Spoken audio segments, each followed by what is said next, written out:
guys, welcome to this episode of Context is King. I'm Rebecca Brayton, and with me as always is WatchMojo CEO and founder Ashkan Karbasfrooshan to discuss... Why I love Mondays?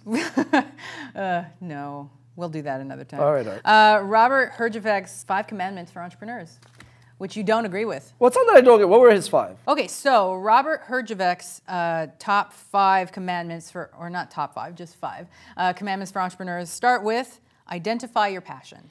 Passion's important. You could say, is it overrated? I don't think necessarily what you do, like product or service, is what you're passionate about, but there needs to be something you're passionate about, that overall lifestyle you choose. 2, do your research. Yeah, personally, respectfully, I think it's a bit overrated. Most of the time, true entrepreneurs actually create something where nothing really exists, and they kind of make something happen out of thin air. This does not surprise me.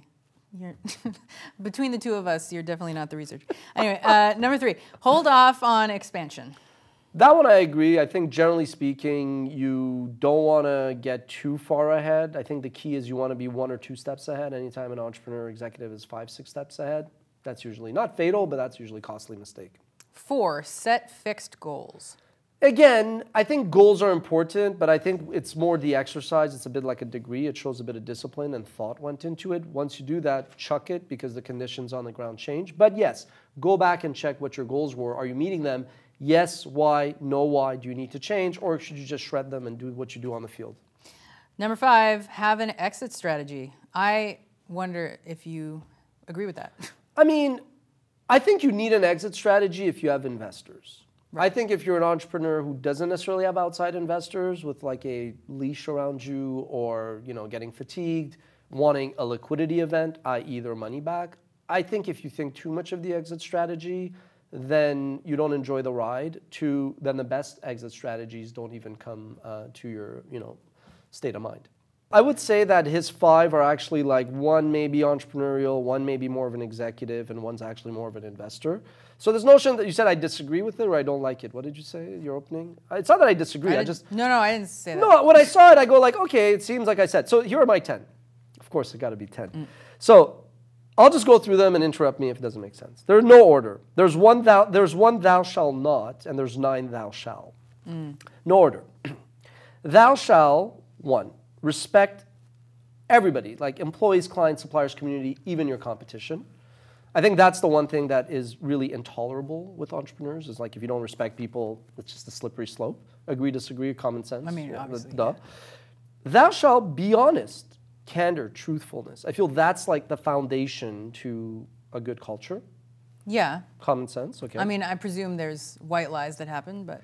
You know what, when there's white lies, like what's a white lie? Like, I know what it means, but like... Like in this context? I don't know. You don't know? No, I think white lies work, but it's more even why white lie. Like it might be you don't know something. No, I actually think it wouldn't work for an entrepreneur. It wouldn't work? No, I don't think, because what's the point? Then you just get results that you weren't the ones you wanted. I don't know. My thinking is I don't want to have like a whole database of lies I've said. So I'm super honest. It gets me in trouble in the short term, but over my career, I won't lie. People will say many things about me, like, oh, he's too brash, he's too aggressive sometimes in work or sports. But nobody will ever say Ash is a liar. Nobody will say Ash is dishonest. I love that. I get more excitement out of that than anything else. Okay, 3rd, thou shalt empathize. And that basically pans out to people at a profit. And I feel it's very easy to empathize with people in good times. Doesn't mean you can't be tough, but I think that's kind of the way that you should put yourself in other people's shoes. I feel even in business, you send a sales pitch, how does the recipient read that? You want to ask somebody for money, why should they invest? Oftentimes we'll get in discussion and it's like, oh, even a colleague is like, they should do this, they should do that. I'm like, okay, but why would they do that? Like, what are we doing for them? That's the first question to ask. Thou shalt sacrifice, number 4, the whole self and team. There's way too many times where I've made a mistake, where I've actually, and it's not so much that the individual is not necessarily sacrificing or being selfish. I'm trying too hard to make that person feel good, and then it harms the organization. And now I'm a bit tougher, I still empathize, but a bit tougher to be like, look, it's got to make sense for the organization. Of course, it's got to make sense for individuals. This one is key. It's the whole concept of execution, results, and actions. Thou shalt deliver. Kind of key. You got to deliver. 6, thou shalt be loyal. I do think a bit naive, still idealistic. If you're loyal to your team, then they will be loyal back. Not necessarily. Oh, I know. I've learned this of late, and I don't mind it. That's like kind of snarky. I don't mean it that way, but what I realize is there's a point at which you get bigger and your employees view you just as the employer boss as much as you think of them as family. I get that dynamic, and that's fine. Thou shalt fight. It's probably not fine. No, it's fine in the grand scheme of things. In the grand scheme of things, it's reality. Thou shalt fight. So the concept of persistence, which is my number one everything, never surrender. Finish your play.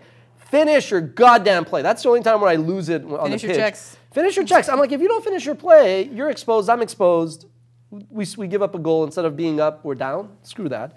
Thou shalt profit, which has always been such a dirty word, but screw that. The reason why that's critical, in almost biblical terms, is you want to stay in control of your destiny. You don't want to be chasing investors, begging them for money. I never begged, but I had to ask so many investors to give us money. None of them wanted to. It was painful. I didn't mind the rejection as much as always the stress of meeting payroll. So I said, once we got profitable, I said, we got to be profitable.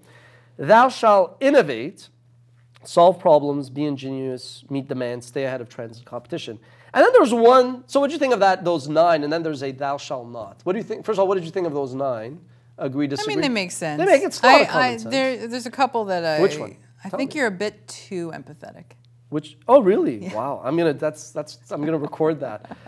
Thank you. That's very nice. I think I am, but I rather that than being a total sociopath. That's fair. I mean, isn't yes. that? I mean, if there was a switch. As your employee, yes. colleagues. That's not bullshit. Okay. What do you think is the thou shalt not one? Well, I have it in front of me. Oh, well, damn. Then there's the suspense. Okay. So what is it? Thou shalt not waste. I'm so bad with money. Like, I don't want to hear that. I am so bad. I never pay attention to costs. It's gotten us in trouble a few times.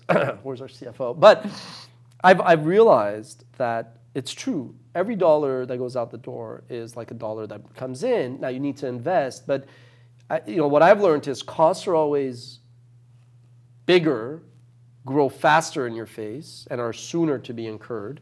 Revenues are always further out in the future, slower to come to reality. And you got to be efficient with resources. And frugality, just the word upsets me. I didn't even want to write it down. But I realize you have to be careful because it's the only way that which you could have a healthy organization. One of the things I've started doing is working with nonprofits and changing their mindset to go, there's so much good and pure that you do. But I go, imagine a world where you didn't have to go out hat in hand and you got people to really come write you checks.